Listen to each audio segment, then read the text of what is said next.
Mais qu'est-ce qui se passe?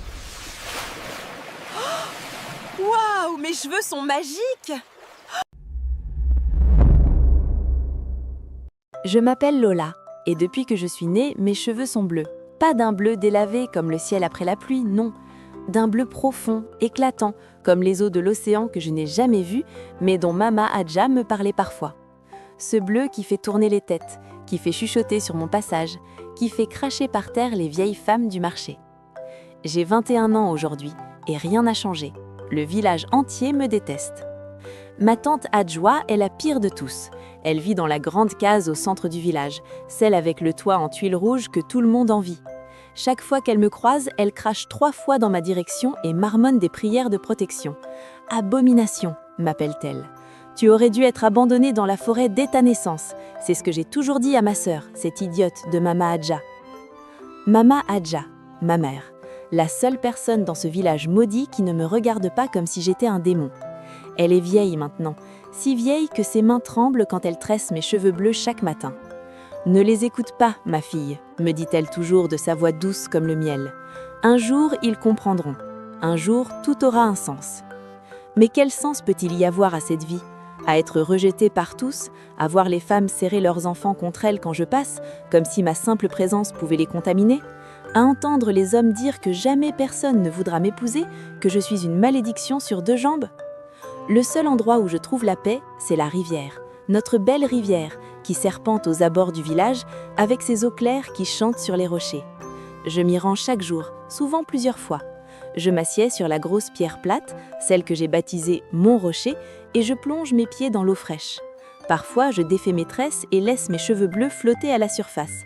L'eau semble les aimer, les caresser doucement, comme si elle me murmurait des secrets que je ne comprends pas encore. C'est étrange, mais près de la rivière, mes cheveux brillent encore plus. Ils scintillent au soleil comme des pierres précieuses. Mama Adja dit que c'est parce que l'eau et moi, nous sommes liés. Je ne sais pas ce qu'elle veut dire par là, mais elle a ce regard mystérieux quand elle le dit, comme si elle gardait un secret trop lourd pour être réveillée. Hier soir, tante Adjoa est venue chez nous avec 3 autres femmes du village. Elles ont entouré Mama Adja et ont exigé qu'elle me chasse. Cette fille porte malheur. Regarde comme les récoltes diminuent, regarde comme le soleil tape plus fort chaque année. C'est à cause d'elle, de ses cheveux du diable. Mama Adja s'est levée, malgré ses jambes faibles, et les a chassés de notre case. Ma fille reste ici, c'est ma fille et elle restera sous mon toit jusqu'à mon dernier souffle. Mais j'ai vu les larmes dans ses yeux quand elle a refermé la porte. J'ai vu sa main trembler sur son cœur. Ce soir, allongée sur ma natte, j'écoute la respiration difficile de Mama Adja dans l'obscurité. Une peur terrible m'étreint le cœur. Elle vieillit si vite, et quand elle ne sera plus là, que deviendrai-je? Qui me protégera de la haine du village? Je touche mes cheveux bleus dans le noir. Pourquoi suis-je née ainsi? Pourquoi dois-je porter ce sardeau? Si seulement je savais que bientôt, ces mêmes cheveux sauveraient tous ceux qui me détestent. 3 jours après la visite de tante Adjoa, Mama Adja s'est effondrée. Je revenais de la rivière, ma calebasse d'eau sur la tête, quand je l'ai trouvée allongée sur le sol de notre case, les yeux mi-clos, la respiration sifflante. Mon cœur s'est arrêté. J'ai posé la calebasse si brusquement que l'eau s'est répandue partout et je me suis précipitée vers elle. « Maman, qu'est-ce qui se passe ?» Elle a ouvert les yeux avec difficulté et a murmuré « Aide-moi à m'allonger sur ma natte, ma fille. Mon heure approche. »« Non, ne dis pas ça, je vais chercher le guérisseur, je vais... » Lola. Sa voix, bien que faible, était ferme. Il n'y a plus rien à faire. Mais avant de partir, je dois te dire la vérité. Une vérité que j'ai gardée pendant 21 ans. J'ai installé Mama Adja sur sa natte, calant sa tête avec tous les pagnes que je pouvais trouver. Mes mains tremblaient. La vérité? Quelle vérité? Elle a pris ma main dans la sienne, si frêle maintenant. « Lola, ma chérie, tu n'es pas ma fille. » Ces mots m'ont frappé comme un coup de poing. « Quoi? Mais tu es ma mère, tu m'as toujours... » « Écoute-moi jusqu'au bout, s'il te plaît. » Elle a toussé et j'ai vu du sang sur ses lèvres. Il y a 21 ans, je suis allée à la rivière très tôt un matin, avant l'aube. J'aimais ce moment paisible où le monde dort encore. Et là, sur la berge, près des nénuphars sacrés, j'ai entendu un bébé pleurer. Mes larmes commençaient à couler, mais je les laissais continuer. Je me suis approchée et je t'ai trouvé, Lola. Un tout petit bébé, enveloppé dans des feuilles de nénuphars fraîches, comme un cadeau de la rivière elle-même. Tes cheveux étaient déjà bleus, d'un bleu lumineux qui brillait dans la pénombre, et sur ton épaule gauche, il y avait une marque. Instinctivement, ma main est allée à mon épaule gauche, où j'ai toujours eu cette tache de naissance en forme de goutte d'eau. Je n'y avais jamais vraiment prêté attention. Cette nuit-là, continua Mama Adja, sa voix de plus en plus faible, j'ai fait un rêve. Une femme magnifique m'est apparue, grande comme un baobab, avec des cheveux qui ressemblaient à des cascades et une peau qui brillait comme la terre après la pluie. Elle m'a dit « Je suis Dame Nature et tu as trouvé mon enfant. Protège-la, élève-la avec amour, car un jour viendra où le village aura besoin d'elle. Ses cheveux sont un don, pas une malédiction. Quand la terre aura soif et que l'eau manquera, elle comprendra qui elle est vraiment. » Dame Nature, j'avais du mal à respirer. Tu veux dire que je ne suis pas humaine ? Tu es plus qu'humaine, ma chérie. Mama Adja a souri faiblement. Tu es l'enfant de la nature elle-même. Je ne pouvais pas avoir d'enfant et tu es arrivée dans ma vie comme un miracle. J'ai décidé de te garder, de te protéger. Ma sœur Adjoa l'a découvert quelques mois plus tard. Je lui ai tout raconté, mais elle n'a vu en toi qu'une abomination. Elle voulait que je t'abandonne dans la forêt, mais j'ai refusé. Depuis ce jour, elle me méprise autant qu'elle te méprise.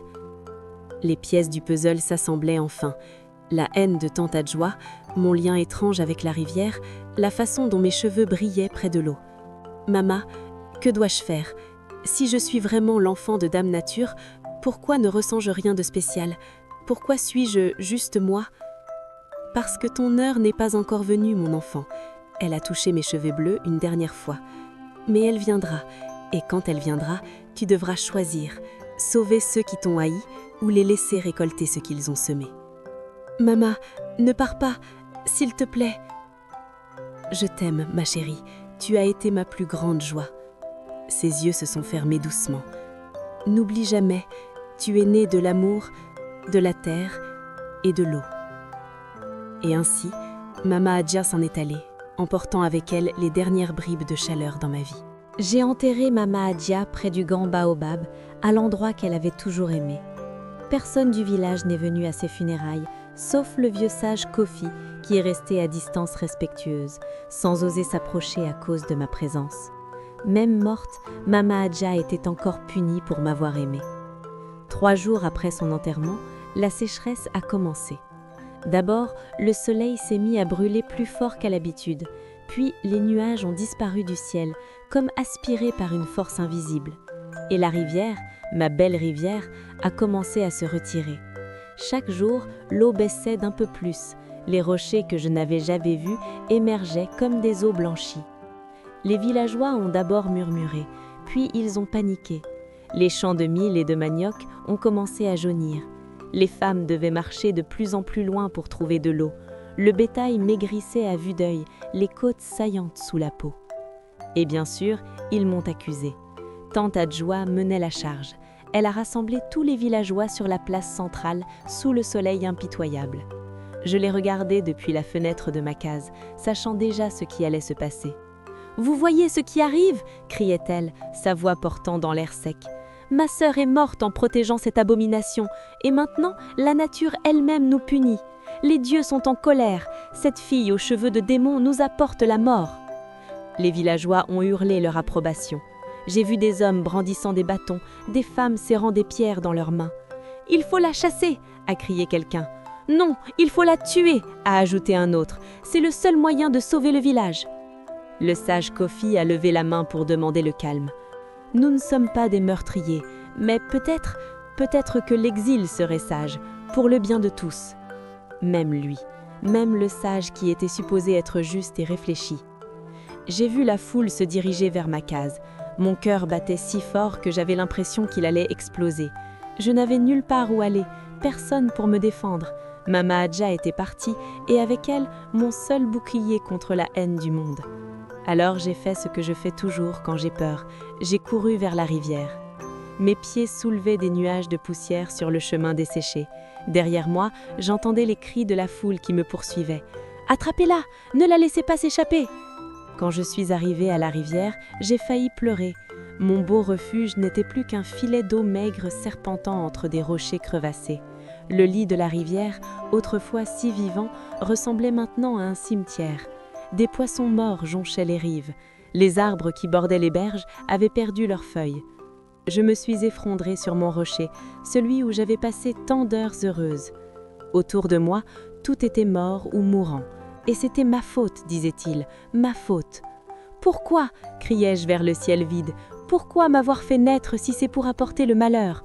Dame Nature, si tu es vraiment ma mère, pourquoi m'as-tu abandonnée? Les larmes coulaient sur mes joues, tombant sur les pierres sèches. J'ai défait mes tresses et mes cheveux bleus se sont répandus autour de moi, comme un océan miniature. Ils semblaient plus brillants que jamais, presque lumineux dans la lumière crue du soleil.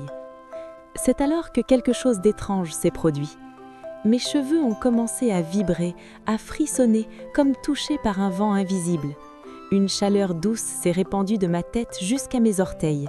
Et dans l'eau mourante de la rivière, j'ai vu mon reflet changer. Mes yeux brillaient d'une lumière bleue, la même couleur que mes cheveux.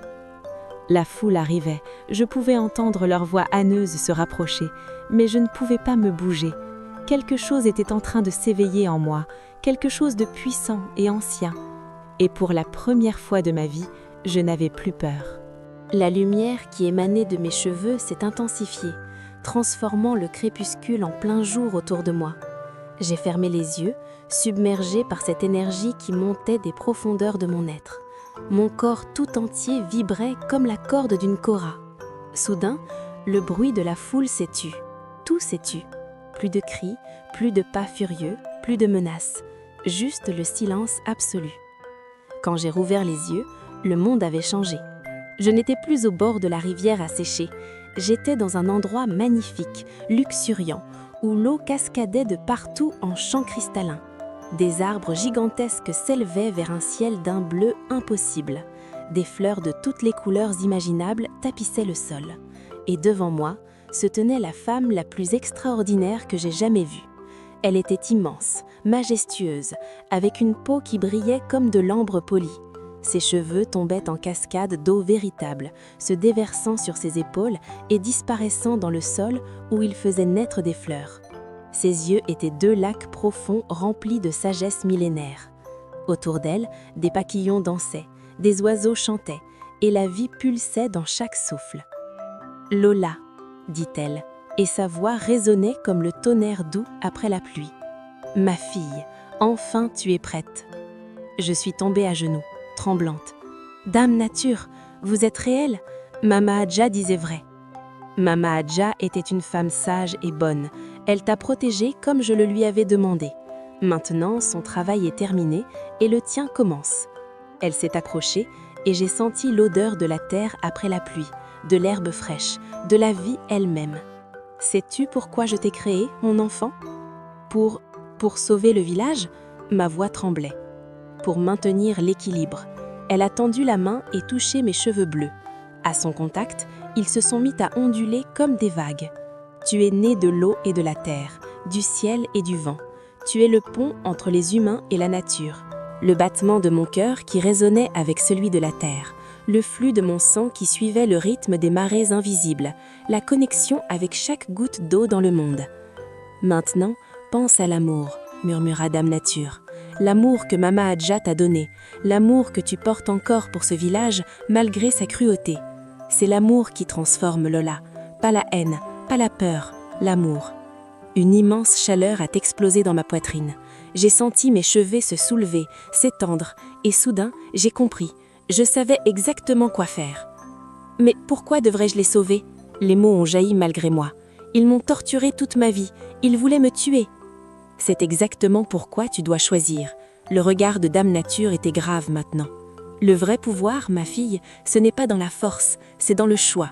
Tu peux les laisser souffrir et personne ne te blâmerait. Ou tu peux leur montrer que l'amour est plus fort que la haine, que le pardon est plus puissant que la vengeance. Elle s'est estompée. Le choix t'appartient, Lola. Mais souviens-toi, ce que tu choisis aujourd'hui définira qui tu es pour toujours. Tes cheveux bleus ne sont pas une malédiction, Lola. Ils sont la source de ton pouvoir. Quel pouvoir ? Je ne suis rien, juste une fille que tout le monde déteste. Tu es tout. Dame Nature a souri et le monde autour de nous a fleuri davantage. Tes cheveux contiennent l'essence même de l'eau primordiale, celle qui a donné naissance à toute vie. Quand tu apprends à te connecter à ton véritable moi, à accepter qui tu es, tes cheveux peuvent se transformer en eau pure et infinie. Ils peuvent remplir les rivières, abreuver les terres, redonner la vie. Mon cœur battait si fort. Comment faire? Ferme les yeux, mon enfant. Sa main s'est posée sur mon cœur. Écoute, pas avec tes oreilles, mais avec ton âme. Sens l'eau qui coule dans tes veines, le même sang que les rivières. Sens la terre sous tes pieds, ta sœur. Sens l'air dans tes poumons, ton frère. Tu fais partie de tout et tout fait partie de toi. J'ai obéi et lentement, j'ai commencé à sentir. J'ai rouvert les yeux. J'étais de retour au bord de la rivière à sécher, mes cheveux bleus flottant autour de moi dans une brise invisible. La foule s'était arrêtée à quelques mètres, figée de stupeur. Mes cheveux brillaient maintenant d'une lumière si intense qu'ils reculaient, effrayés. Tante Adjoa pointait un doigt tremblant vers moi. « Vous voyez, c'est une sorcière, une démone !» Je me suis levée lentement. Pour la première fois de ma vie, je me sentais grande, forte, complète. Je n'étais plus la petite Lola apeurée. J'étais la fille de Dame Nature, gardienne de l'eau et de la vie. « Vous avez raison sur une chose, Tante Adjoa, » ai-je dit, ma voix portant clairement dans l'air sec. « Je suis différente, mais pas comme vous le croyez. » La foule murmurait, certains reculant encore, d'autres serrant leurs armes improvisées. Le sage Kofi s'est avancé prudemment. « Lola, que t'arrive-t-il » ? Il m'arrive que je comprends enfin qui je suis. J'ai regardé chacun d'eux, tous ces visages qui m'avaient craché leur mépris pendant 21 ans. Je suis née de la rivière il y a longtemps. Dame Nature m'a placée ici pour une raison, et cette raison, c'est vous sauver. Nous sauver ? Tante Adjoa a ri amèrement. Tu es celle qui nous maudit. Depuis ta naissance, tu apportes le malheur. Non, ma voix était calme mais ferme. La sécheresse n'est pas ma faute. C'est le cycle de la nature, un test. Mais j'ai le pouvoir d'y mettre fin. J'ai passé toute la nuit assise sur ce rocher, regardant le ciel étoilé, luttant avec moi-même. Une partie de moi voulait leur tourner le dos, les laisser périr de soif comme ils avaient laissé mon cœur se dessécher pendant des années. Une autre partie, celle que Mama Adja avait nourrie avec amour, savait ce qu'il fallait faire. À l'aube, j'avais pris ma décision. Reculer, et j'ordonnais à la foule. Quelque chose dans ma voix les a fait obéir instantanément. Je me suis placée au centre du lit à sécher de la rivière, j'ai fermé les yeux et j'ai fait ce que Dame Nature m'avait enseigné. J'ai pensé à Mama Adja, à son sourire doux, à ses mains ridées tressant mes cheveux chaque matin. J'ai pensé à tous les moments de paix près de cette rivière. J'ai pensé à l'amour, au pardon, à la vie. Et j'ai lâché prise. Mes cheveux se sont soulevés autour de moi comme des serpents bleus dansant. Puis ils ont commencé à se transformer. D'abord quelques gouttes, puis un filet, puis un torrent. L'eau pure, cristalline jaillissait de chaque mèche, se déversant dans le lit de la rivière avec un rugissement joyeux. Les villageois ont crié, certains de peur, d'autres d'émerveillement. L'eau coulait sans fin, remplissant la rivière, débordant sur les berges assoiffées, s'infiltrant dans la terre craquelée. Les arbres semblaient se redresser instantanément, l'herbe reverdissait sous mes yeux. Je ne sais pas combien de temps je suis restée là, canal vivant entre le ciel et la terre, mais quand j'ai finalement ouvert les yeux, la rivière était pleine, vivante, chantante. Et mes cheveux, bien que toujours bleus, étaient redevenus normaux. Je suis tombée à genoux, épuisée, mais en paix. La première à s'approcher fut une petite fille, celle-là même qui menait les chants moqueurs. Elle m'a tendu une gourde d'eau. « Bois, s'il te plaît. » Puis le sage Kofi s'est agenouillé devant moi, la tête baissée. « Pardonne-nous, Lola. Nous avons été aveugles, cruels. Tu as sauvé alors que nous voulions te détruire. » Un à un, les villageois se sont agenouillés. Même Tante Adjoa, les larmes coulant sur ses joues, s'est prosternée. « Ma nièce, mon enfant, qu'ai-je fait ?» Je les ai regardés tous, ces gens qui avaient empoisonné mon enfance, et j'ai senti la leçon de Dame Nature résonner dans mon cœur.